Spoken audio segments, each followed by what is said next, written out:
Hello friends, start करते हैं editorial dictation 100 word पर मिनट की स्पीड से 5 सेकंड बाद। 17 नवंबर को हैदराबाद में ग्रेटर चेन्नई पुलिस द्वारा अभिनेत्री कस्तूरी की गिरफ्तारी। उन्हें बुधवार को चेन्नई में एक मेट्रोपॉलिटन मजिस्ट्रेट ने जमानत दे दी। नफरत फैलाने वाले भाषण और अभिव्यक्ति की स्वतंत्रता के अधिकार पर सवाल उठाती है।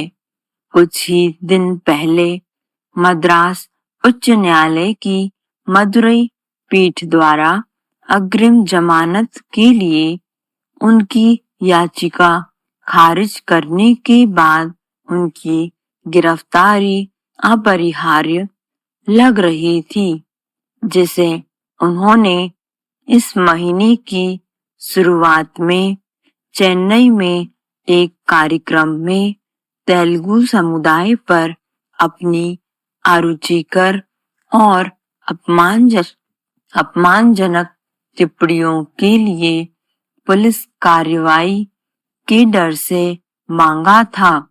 उच्च न्यायालय ने उनकी माफी को स्वीकार नहीं किया, लेकिन निष्कर्ष निकाला कि उनका भाषण स्पष्ट रूप से नफरत फैलाने वाले भाषण के इर्द गिर्द घूमता है और इतनी खराब और असंयमित भाषा का उपयोग करने के लिए उनकी ओर से माफी मांगने का कोई वास्तविक प्रयास नहीं है।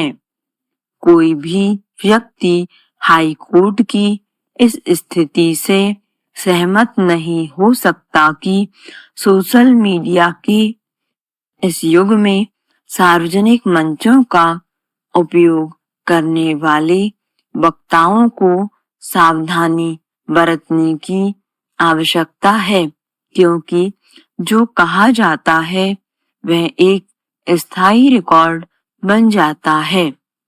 अभिनेता ने जिस संदर्भ को छुआ वह लोगों के पलायन के बारे में था, और यदि कोई ऐसे गंभीर मामले पर अपनी बात रखना चाहता है तो उसे अपना होमवर्क करना चाहिए और प्रख्यात इतिहासकारों और पुरातत्वविदों के ऐतिहासिक कार्यों से परामर्श करना चाहिए।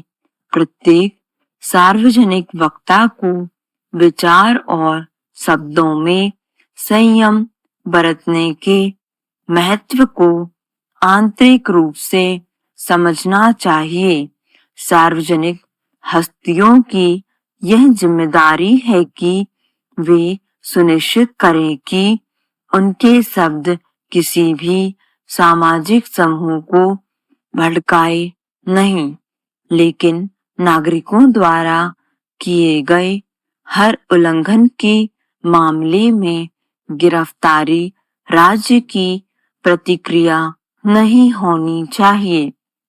पैरा 3 महीने पहले भारत के सर्वोच्च न्यायालय ने कहा था कि जमानत नियम है और जेल जाना अपवाद है।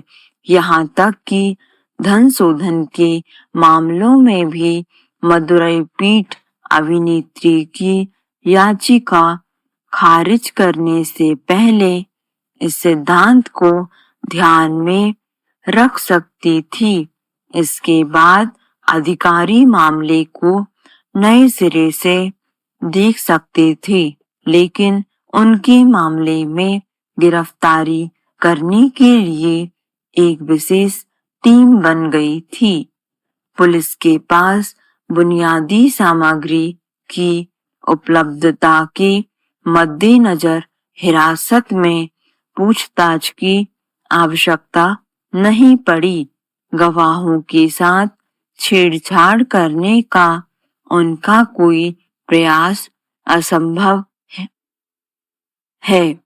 ना ही उनके भाषण के बाद कोई स्पष्ट कानून और व्यवस्था की समस्या हुई है। यह इस पृष्ठभूमि में था कि उनकी गिरफ्तारी अस्वीकार्य लग रही थी। हालांकि यह राहत की बात थी कि अभियोजन पक्ष ने बुधवार को उन्हें जमानत मिलने पर कोई आपत्ति नहीं जताई। कस्तूरी प्रकरण सार्वजनिक वक्ताओं को याद दिलाना चाहिए कि अभिव्यक्ति की स्वतंत्रता का सिद्धांत किसी भी लोकतांत्रिक और जीवंत समाज के लिए महत्वपूर्ण है, लेकिन इसका अस्तित्व उचित प्रतिबंधों से बंधा हुआ है। राज्य को भी नागरिकों द्वारा उल्लंघन के पहले संकेत पर व्यक्तिगत स्वतंत्रता को कम करने में जल्दबाजी नहीं करनी चाहिए। न्याय के पहिए कानून प्रवर्तन एजेंसियों द्वारा जल्दबाजी में घुमाए जाने के बिना बहुत तेजी से घूम सकते हैं। स्टॉप। धन्यवाद। आपको डिक्टेशन पसंद आई हो तो लाइक और सब्सक्राइब करना ना भूलें।